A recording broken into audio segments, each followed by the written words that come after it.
cotidiana, dos cosas. Después una jazz band, que además era la jazz band de King Oliver, que fue el primer nombre que explotó comercialmente el jazz, por la idea de que el jazz va a marcar también un cambio radical, sobre todo como el puesto que tiene la música dentro del ocio.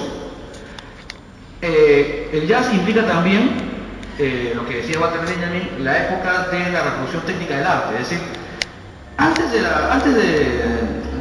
en la Belle Époque, la gente tenía que escuchar la música en vivo y en lugares pequeños, determinados, ¿no? Con la popularización del fonógrafo, de los discos, uno puede primeramente escuchar músicas que antes era imposible que pudieran escuchar, ¿no? Y tener mucho más tiempo, es decir, ya uno no tenía por qué salir a escuchar música, podía hacerlo en su casa. Entonces, la música va a tener un peso tremendo en la vida cotidiana de la gente. Va a marcar un cambio, ¿no? Más allá de todo lo que significa la subversión del jazz, porque el jazz al principio fue visto como una música de negro, de monos, al principio fue recibido así. Hay páginas de grandes escritores que empiezan abominando el jazz, pero al final es algo que se impone. Yo creo que un poco el jazz es algo así como lo que fue posteriormente el rock and roll, que en su época también marcó un quiebre generacional, o quizás, no sé, como lo que hoy puede ser el reggaetón, ¿no? Que se ha convertido en un himno generacional de adolescentes y que a muchos de nosotros pues, nos resulta un poco difícil entenderlo, ¿no? Pero bueno, esta idea de cambios en la vida cotidiana que es importante, es decir, ese mundo quieto, donde todo tenía su lugar, propio de la República Aristocrática, empieza a moverse. En el Perú también empieza a moverse, ¿no?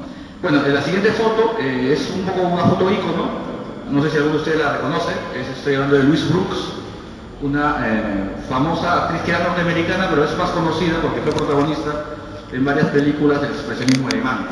De hecho, la foto, una preciosa foto hecha al estilo del expresionismo alemán, puede marcar los cambios, una idea de estética, una mujer independiente, con cierto tono andrógino.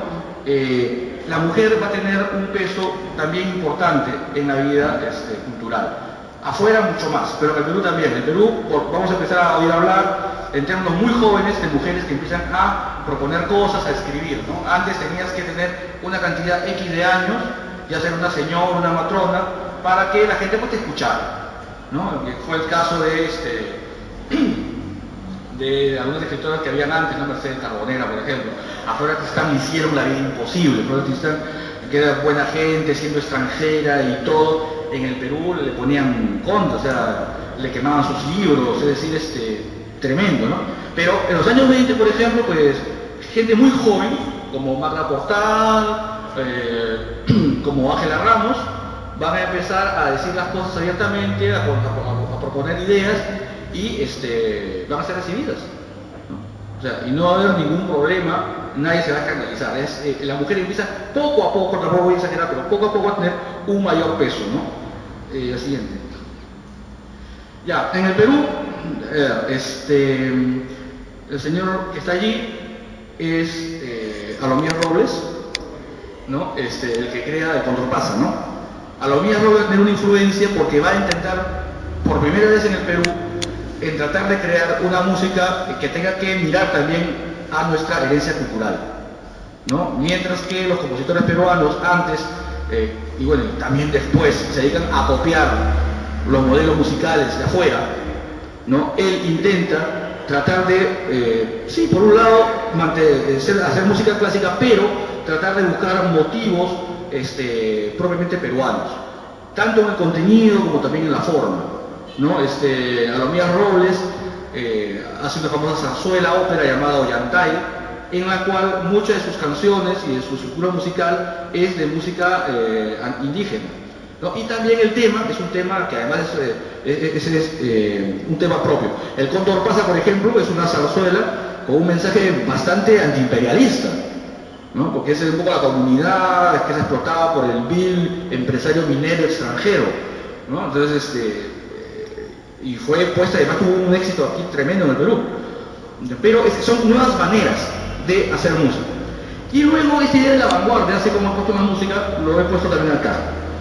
No sé si ustedes conocen el extraordinario poemario de Carlos Joaquín de Amat, 5 metros de poema, Oquendo de Amat, nacido en Puno, que vivió muy marginalmente casi toda su vida, que tuvo una interpretación muy sui generis y muy poderosa de lo que eran las vanguardias para su época, y hace este libro que es casi es el único libro que publicó, y sin embargo se hizo tan famoso que poetas como Allen Ginsberg declararon de que para él era el mejor libro de poesía de América Latina. Bueno, lo que está haciendo claro, César, que es lo que yo también quería hacer, ¿no? Y es así, es una edición parcial. O sea, esto no estuvo, no es moderno, se hizo así. ¿Por qué? Era la imagen de vanguardia que quería comunicar Oquendo de Amat. El libro además empieza diciendo, léase como si se pelara una fruta. Léase como, ¿no? Entonces, como si fuera una naranja que se pelara. Y además también la idea del celuloide, del cine. Esto es una suerte de libro celuloide. Incluso a la mitad, no sé si está por acá, ¿no? Dice intermedio. Hay una página que dice intermedio, que es como eran los programas de cine, ¿no? Como ustedes lo ven, la edición, a propósito, Oquendo de Amat explota lo que son los caligramas, que es un aporte de Apollinaire en la poesía francesa, que es jugar con las palabras, hacer que los versos también tengan ciertas formas icónicas. Eso es algo que también lo hacen, no digo también el contenido, ¿no? Todo este libro es una mezcla, por un lado, de géneros y formas vanguardistas. Oquendo canta al claxon, a los automóviles, al jazz, a las vendedoras de los mostradores, a las películas de Max Sennett, ¿no? Pero también habla de su familia, habla de Puno sin mencionarlo, habla de su vida de campo también sin mencionarlo, ¿no? De verdad sigue siendo un libro totalmente vigente. Cuando uno lee este libro, pues se da cuenta que los actuales poetas de Perú, pucha, de verdad, o sea, de vanguardia nada, ¿no?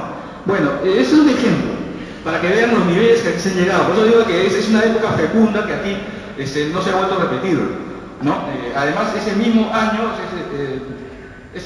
se publica Trilce, que es para muchos siguen diciendo que Trilce es el mejor libro de poemas de César Vallejo. Hay un montón de discusiones, hay vallejenos que dicen que no, que es poemas humanos, otros, pero para muchos internacionalmente Trilce es considerado ese gran poemario de Vallejo, ¿no? Que es en ese mismo año.